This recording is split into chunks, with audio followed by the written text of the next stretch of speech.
There are some footballers who just seem to love going for an early bath.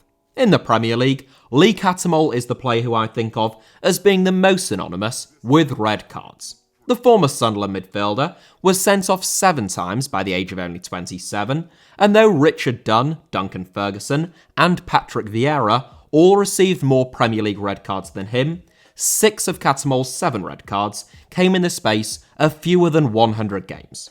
That is child's play compared to some of the international competition though. French midfielder Cyril Roule managed to get sent off 25 times and received 187 yellow cards in 366 league games, which is an average of a red every 15 games and a yellow every other game.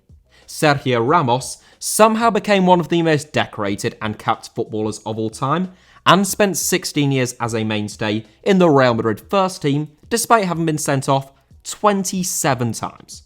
That means Ramos received the exact same number of red cards as Victor Anichebe scored Premier League goals across more than 200 Premier League appearances.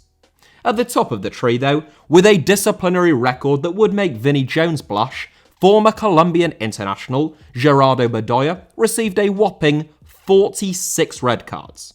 Bedoya's lengthiest ban came in 2012 when he was suspended for 15 matches after elbowing an opponent and subsequently kicking them in the head.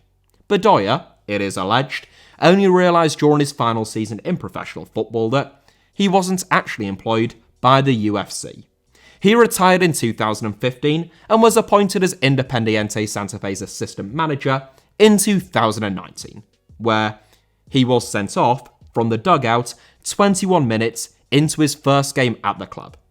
No, I'm not kidding. Not all footballers are such brutes, however. Indeed, some are positively harmless. The gentle giant John Charles spent 25 years in football without receiving so much as a caution, despite being physically very imposing as a centre-forward and centre-back. Stanley Matthews, likewise, played the professional game until the age of 50 and not only never received a telling off, he never even complained to a referee about a decision.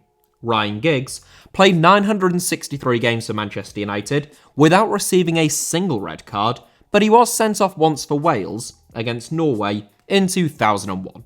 Throughout the years, efforts have been made to encourage sportsmanship, discipline, and fairness within the game.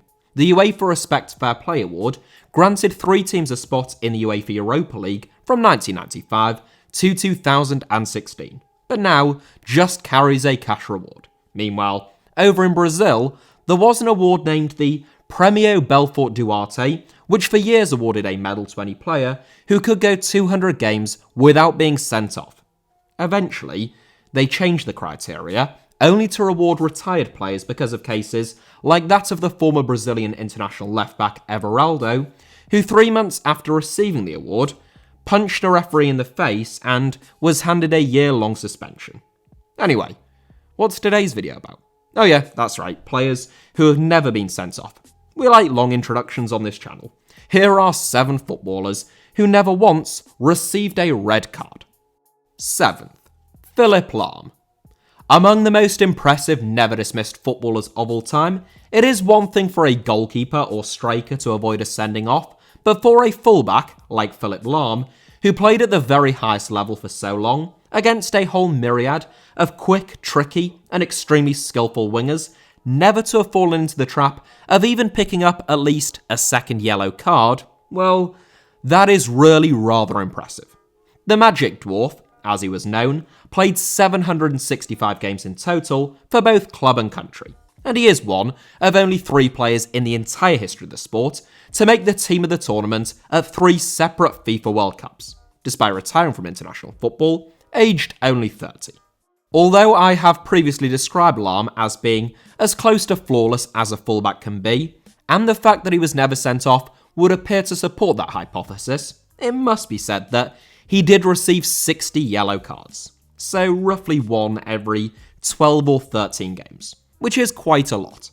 That suggests that Lahm was very good at keeping a cool head though, willing to perhaps take one for the team on occasion, but always treading the line very carefully with referees and remembering to stay on his feet and not do anything daft once he was already in the book. 6th, Andres Iniesta.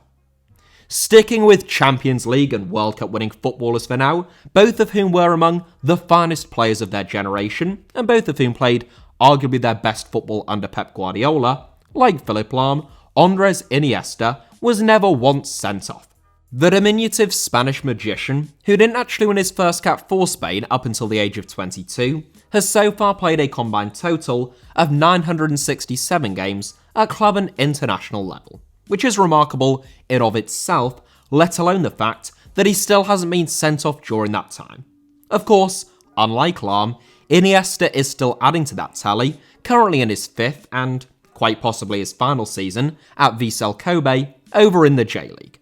It must be said that Iniesta was never the most aggressive player in terms of flying into tackles or losing his cool, and for about 6 or 7 years he basically never had to make a tackle for either club or country, since Spain and Barcelona almost always had the ball. Nonetheless, given some of the rough treatment he has been dealt over the years as a consequence of his quick feet, silky ball work, and particularly impressive proficiency when navigating tight spaces, it shows a certain degree of discipline that Iniesta never got up from a rough tackle and slapped anyone. I know that's what I would have done. Iniesta has been yellow carded 42 times in total to date, in case any of you were wondering, which means that Iniesta won almost as many trophies as he has received yellow cards. No, I'm not kidding. Iniesta has won 37 trophies to date, or 35 if you exclude youth team trophies. Fifth, Karim Benzema. The player who I was most surprised about never having received a red card when researching and drawing up a shortlist for this 7, I felt as though, for that reason, Karim Benzema had to feature. I'm not sure why I was surprised that Benzema has never been sent off. I suppose it's because he plays with such an intensity to his game that I just assumed he must have overstepped the mark at some point.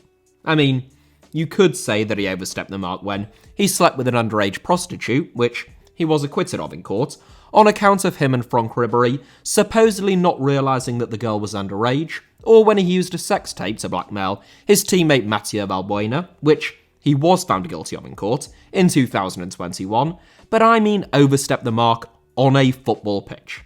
Benzema didn't get a red card for that, you see, he just got a 1-year suspended sentence and a €75,000 fine, which his lawyers say he will appeal.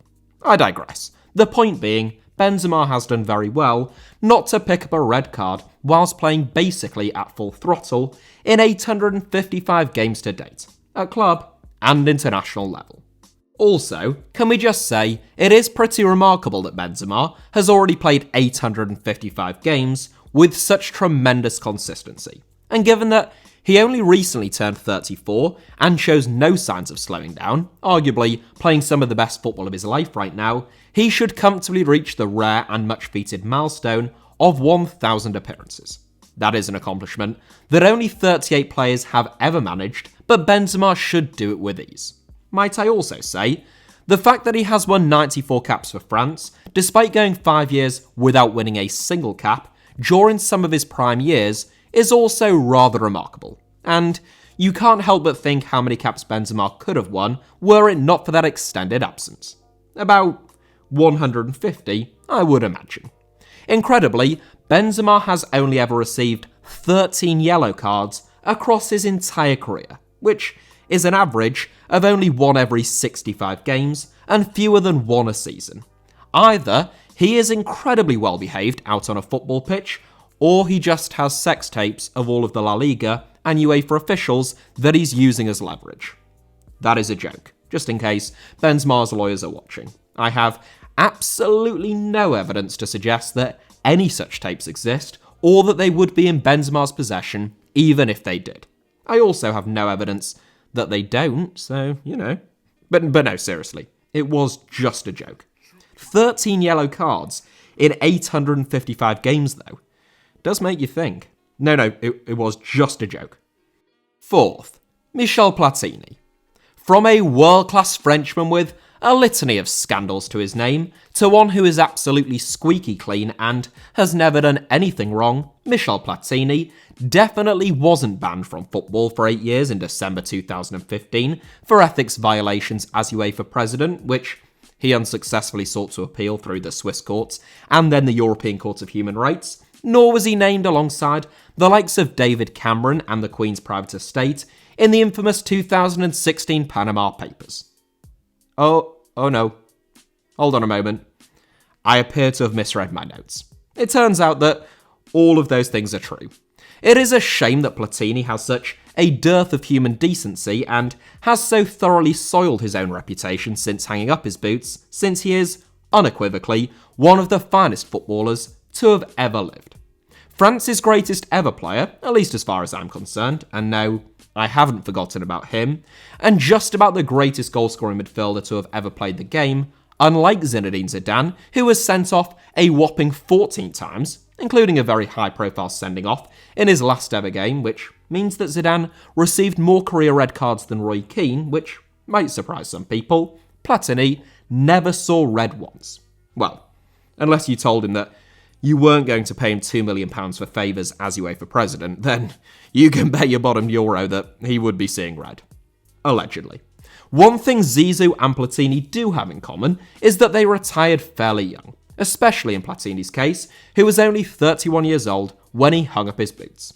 He still managed to rack up 652 appearances and score 353 goals without receiving a red card. I wasn't able to find out how many yellow cards Platini received in total, but we can say with some certainty that he didn't like them, given that he tried to replace yellow cards with rugby-style sin bins back in 2013. Third, Raul. Real Madrid's all-time leading goal scorer, Cristiano Ronaldo, has been sent off 11 times, which is more red cards than his former club and current international teammate Pepe has received, but the man who Ronaldo overtook as Real Madrid's all-time record goal scorer never received a single red card. Yes, Raul Gonzalez, a man who played 741 times for Real Madrid and 1,044 times in total for both club and country, managed to avoid ending any of those games prematurely as a result of finding himself on the wrong end of a refereeing decision. An outstanding centre-forward or second striker, Raul created as many goals as he scored, and he scored a lot. Endlessly inventive and intelligent, his vision and movement made him a nightmare to play against, and they allowed him to keep playing up until the age of 38, by which stage his pace, which was once among his finest attributes, had long deserted him. Raul was always a class act, in terms of how he played the game and how he conducted himself off the pitch. He now manages Real Madrid Castilla and is among the favourites to replace Carlo Ancelotti as the next manager of the Real Madrid first team. Second, GAETANO SCIREA. I have mostly restricted this 7 to fairly recently retired or still active players up to this point, for reasons that I am about to explain, but GAETANO SCIREA is the oldest player to feature. I say the oldest in the sense of when SCIREA was born and when he played his football. Tragically, he only lived to the age of 36 when he was killed in a head-on collision in Poland a year after he retired, whilst working as a coach for Juventus.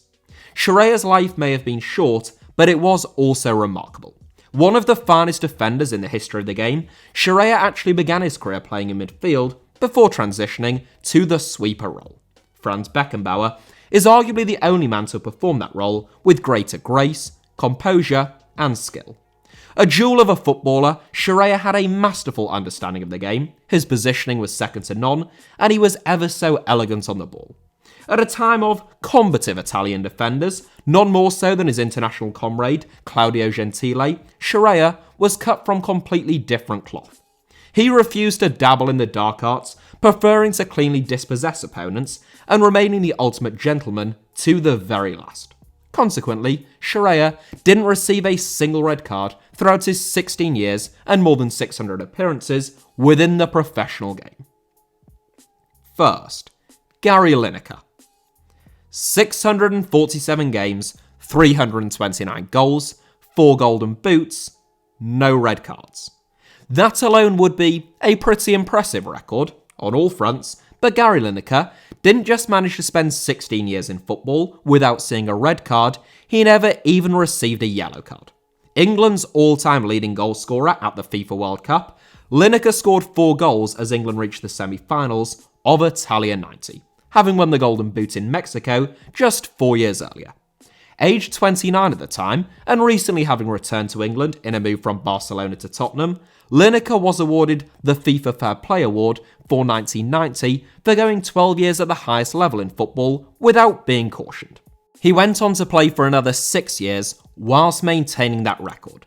A superb professional, Lineker is probably the most one-dimensional footballer to have ever made a Ballon d'Or podium finish, finishing second to Igor Belanov in 1986, and that is not an insult. His touch, technique, and passing were all so-so, if not worse, at least in relation to the standard that he was playing at.